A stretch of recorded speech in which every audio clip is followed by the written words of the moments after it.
Welcome back, everyone. I'm Paco. And I'm Deb. And this is the Real Twin Flame Talk, where we get real about love and connection.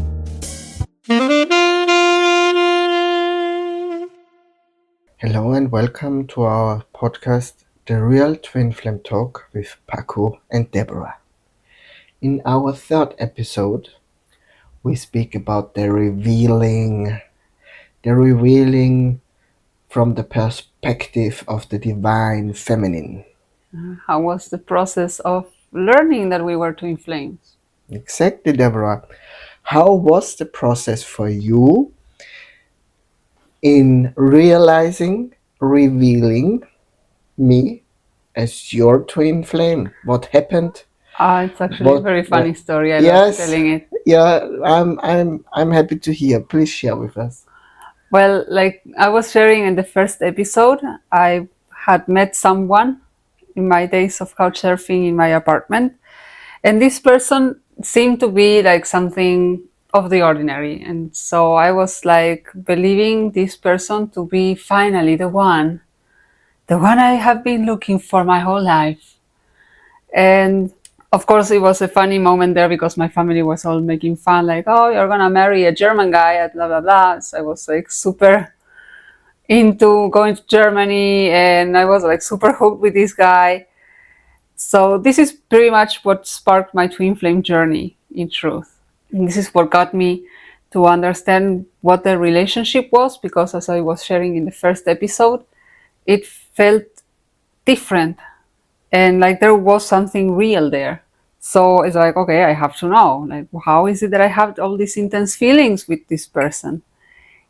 And okay, I just started investigating, and of course I went to the only place that I could count on for information, which is the internet. So I started Googling, and I don't exactly remember like what was the first thing that I read about, but I do know that one thing was leading to another, and then I came up in front of the term twin flames. I was like, okay, what's this about? So I started learning that it was about a very deep connection, like a soul connection, that it was about a soul sort of experiencing itself through two different individuals, and that basically the way to go about it was to heal. It took me a while though. I was starting to learn about, like, I knew it was about healing, but I just didn't know how to heal. I wasn't finding this just yet. So I just kept on reading.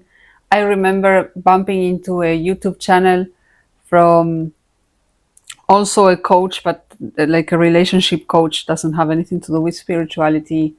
And I was like, sort of trying to play those silly games of how can I get him to like talk to me, because I was experiencing this person after spending 2 weeks with me and feeling like we could talk about anything with each other. We just kind of like resume our lives. He went on in his trip through South America, and I was like, okay, why are not like, how is it that we were talking about everything when he was staying with me, and now it's nothing or barely any messages coming back and forth? And so I was like, okay, maybe I can just play some manipulation games that I can get him to talk to me. Of course, this didn't work. Like, crickets will reply to me faster than he was sending me a message. And I just kept digging. Like, there had to be something that would work. And that's when I went to YouTube and I started, of course, searching for twin flame. And I finally bumped into Jeff and Shalia's YouTube channel. And I started watching their videos, and they started to make a lot of sense. They started to talk about this mirroring effect, that when you experience something with your twin flame that doesn't feel good to you, then they are showing you something you're doing to yourself at some level. And I was like, okay, what they are sharing seems to be making logical sense. So I kept digging, and then I was like, okay, I feel like they know what they are talking about. What else is there? Oh, they have a book, Twin Flames Finding Your Ultimate Lover. okay, I want to read this book. So I got it, I read it, I applied the mirror exercise, which is the healing tool for twin flames. Then they have an entire chapter in the book dedicated to this exercise, and I put it into practice the first time. I was like, okay, let's give it a go. I have nothing to lose. And I tried the first time, I was like, oh my God, this works. Okay, let's do it another time. And I started practicing it, and I started getting more involved into, like, with the Twin Flame Universe open community, which is the open forum in Facebook. We are gonna share the link In the description. in the description of the podcast. And I started seeing that, or connecting with other people who were in the same journey as I, who maybe were a little farther ahead than me. Some of them were live students of Chef and Shelia at the time that they were recording their classes from Twin Flame Ascension School and Life Purpose class. And I just started becoming a little bit more involved. I was having conversations with people. I was sharing what I was understanding of the teaching at that time with other members of the community, or people who were just joining, were exactly where I was, basically hit by a truck and not understanding what the bleep was happening. And after a year, they had this opportunity of training training those who wanted to become ascension coaches, to get the training for free at that time and get certified to officially be able to coach other people with the teachings. And around this time, when I was deciding that I would become an ascension coach because I wanted to help other people as well, I also started embracing what it felt would be my life purpose, which was basically helping people dip their toes into the teaching and maybe grow closer to it. And back then, the students, or those joining the classes, better said, there were discussion groups. We would meet once a week and we will discuss the classes, or we were healing, or how specific content was resonating with what we were moving through. And that's basically when actually Paco and I first met, but didn't know we were twin flames yet. Mm-hmm. So it kind of like started like that. And of course, as I went on and applied these teachings, it was very funny because months starting to go by and years starting to go by. And I remember like about a year and a half or 2 years after I started to practice being an ascension coach, and almost 2 years into being in the community itself, some of the live students were asking me like, hey Deb, like, you've been with us for a little while now, like you've been applying the tools here apparently with certain regularity. How is it that this guy is not responding to you? Like, how is it that you're not seeing any progress there? And I was like, okay, I don't know. He still shows up like my twin flame, but the teaching says that when you start healing, this person comes closer to you, not farther away. And so I was starting to raise the question mark on whether I was in front of a false twin flame. And I was still not like holding on a little bit, like on this person. Maybe I thought I was like, yeah, well, maybe this is just a block. They are not talking to me, so maybe I'm just like not talking to myself in some way. And there's also a very specific tool that Chef and Shelia mentioned in the book, which is the love list.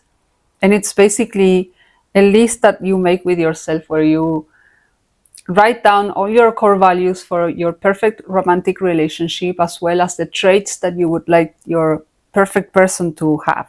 And I was invited into revising this and seeing if this person actually resonated with the love list that I was making.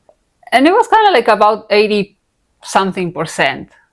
The one thing that wasn't resonating at all was my communication value. Like, communication to me is one of my core values. It's one of the most important things. It's one of the things I enjoy the most. Hence, if I'm looking to communicate or have a conversation with you and you're not replying my message, then there's something off there. And I just kept going. There was a time, of course, where I was going a little bananas. Like, okay, this person might not be my twin flame, then who on earth would this person be? And I started freaking out a little, like, okay, I don't have a face, I don't have a name. I just want to know, like, I just want to know who my twin flame is. I don't care if we talk, I don't care if we come together, I just want to know who this person is. And the only thing that was left for me to do was just simply take the steps, keep healing what didn't feel good, keep moving forward with whatever was feeling good, whether it was my life purpose. I started working on extending this into the Spanish language and creating kind of like the ground base for our current Spanish community to grow. And still no signs of a twin flame. This person was nowhere to be found, was replying every 3 months, if I was lucky. And I was like, okay, this is not making any sense anymore. And people kept asking, hey Deb, like, what's going on here? I was like, I don't know what to tell you. And just kept going. And there was this, like, at some point it was just about, okay, you know what? I am gonna trust. Like, if I'm told that this person will meet me at a middle point. So if I just keep moving forward, this person, as my perfect mirror, will have to move forward with me and just meet me there. So I kind of like put it on ice for a while and just did whatever was my next step. At that time was mostly focusing on getting my European citizenship in order, that I could finally move to Germany as I was planning. And something kept telling me, keep taking these steps, keep moving forward in this direction, keep aiming towards Berlin, and when you are there, you're gonna meet your twin flame. And I was like, okay. So moving through the process, this was just me sitting with myself and healing. There was no other magical recipe for it. And kept hosting different discussion groups, kept trying to build my coaching business and help my clients. And it came, I think it came rather natural at some point. It was, okay, I remember one of the tipping moments was, well, because I needed to open myself up to receive Paco as well. It wasn't just like, oh, it's gonna fall off the sky and that's it. And oh, poof, this is your twin flame. Like, you have to come to a place where you can actually receive your twin flame. And I remember this was somewhere along January or February 2020. It was during the pandemic. And I was living at that time with my grandma. And there was this one night, I was just sleeping or about going to sleep. And around that time, a lot of the, at this point, there were already former life students of these classes that I previously mentioned. They started revealing their twin flames. There was like harmonious unions were sprouting here, like left and right. And a lot, like some of them revealed themselves to be in unions of the same gender. And I was like, okay, we need to explore this. And I remember having kind of like a conversation with myself. I was like, I heard this voice saying, what if, because Paco was not Paco back then, he's a trans man. And so when we first met, he was actually going by the name Cornelia. He was still in the process of discovering that he was a divine masculine. So I met him at first as a woman. And this voice said, what if Cornelia is your twin flame? And I was like, okay. I'm not sure I'm very happy, but the truth is a lot of the students of the classes found themselves in a relationship with someone of their same gender. And I was like, what makes me the exception? Absolutely nothing. Okay, so this means that I could be in a same-sex union too. Yes, okay. I had to move through my feelings. I wasn't very pleased about it, but I understood why I could potentially have manifested something like that. So I chose to have a lot of compassion for myself and of course my twin flame, and see, okay, we will just have to find a way to move through whatever doesn't feel good about it. And that was enough. It was enough for me to get clear with myself that I didn't care where, like, in which body my twin flame was. I didn't really give a bleep. I just wanted to be with my one true love. That was it. That was all I care. And so that conversation kind of like was put to rest. And a couple months later, I was coaching with my ascension coach, and I felt guided to again explore this relationship. And it was like, okay, how do you feel about Cornelia? I feel like we are more like kindred spirits. We may share like a lot in common, but I don't feel like it's my twin flame. Okay.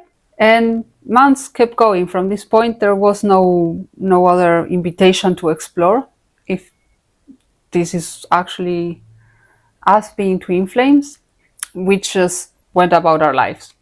Paco was doing his thing, I was doing mine. Maybe we were just like talking a little bit here and there because we were part of the same community and liking each other's posts, maybe on our walls in Facebook. And it was about what, April 2021? March, April, yeah, around that time. We were both in our classes with Jeff and Shelia. We were healing in these group coachings. And at some point, I remember it was a Saturday. Like, it was like yesterday, it's a Saturday. And it's about lunchtime for me. And I suddenly hear this voice inside myself again. Hey, why don't you write Paco and explore if you're twin flames? At that time, I had my coming out already. Yeah, he had already discovered that he was a divine masculine, and he was embracing that full on. It's like, here I come, world, I'm a divine masculine, my name is Paco.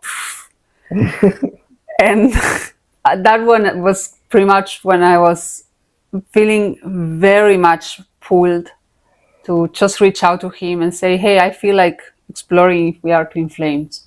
And I'm not gonna lie, I was shitting a little bit on my pants. I was very nervous, but at the same time I knew it was like, okay, we are getting clear. He's either not the person, and I will just continue paving the way to discover who my twin flame is, or we are, and I finally have a name and a face. And so we did. I think I reached out to you. Yeah, you was sent me a message. And I Hey, was... Paco, would you like to explore with me if we are twin flames? And he was like, yeah, sure. I was thinking about saying, like, inviting you to do the same. I think you said something along the lines. Exactly. So, yeah, we basically arranged a Zoom meeting that afternoon, I think. We had to arrange a little bit because of our time difference and stuff. And then we met. Mm-hmm. And we did what most couples in the community do, which is basically go through their love lists and be really honest whether you're kind of like resonating what the other person is saying or sharing. It's like, okay, are they describing me or not? And we were so nervous. I remember I was so crapping in my pants. I was like so nervous. A part of me was like, I don't know if I want him to be my twin flame. It's like, I don't want him to be my twin flame. And at the same time, I was like, please let it be him, that I don't have to keep like wondering who this person might be. Mm-hmm. And yeah, we sat there. We read our love lists. Mm-hmm. I don't remember who went first. I think I read mine first and you read yours afterwards or something like that. And by the time we were done with it, I was like, oh crap, we are describing the same person with different words. I was like, okay. And I was like, okay, I need some processing over here. I felt like, again, like a truck just went by. A guy like struck me, and I was like, okay. And I was basically going to a park with my son nearby where I was living, and I just needed to sit with it a little bit because I was like, okay, I don't think there's a way of going about the fact that this person, like, it's my twin flame. So that's how we actually revealed each other. And it sparked some like upsets and blogs to fully receive him, but I was very thankful to have the community and to be having these very special classes with Jeff and Shelia at the time, because they were actually coaching us very closely and personally. And if it wasn't for like all the help that I received from Jeff, it would have been very difficult to finally kind of like allow myself to receive like you as my twin flame. Your true twin flame. Yeah, my true twin flame, because receiving your twin flame comes with all the perks. It's like the good and then not so good stuff, especially knowing that like they are mirroring you something. So it's looking at the places you don't really want to look in yourself. But yeah, we did it.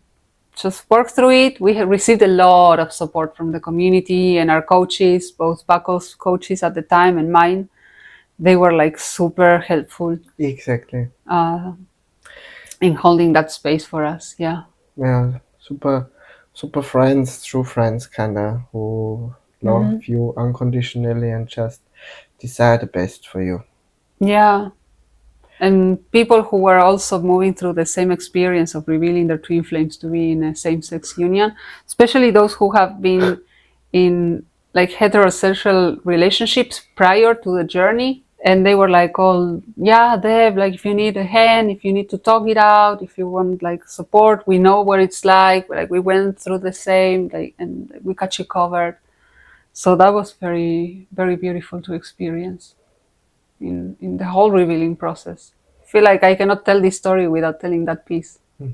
So that was my revealing process. Coming to know Paco as my twin flame. Beautiful story. Thank you for sharing this beautiful story of yours with us, and you all will get to know the Paco's side. Paco's side of the story, the divine masculine side of the story, when the divine feminine is doing what the divine feminine is doing, like Déborah was doing. What did I at that time when she was kind of working through all the blocks to receive her true twin flame? And I wonder what was Paco doing. What was I doing? He was scratching his balls. Could be not yet.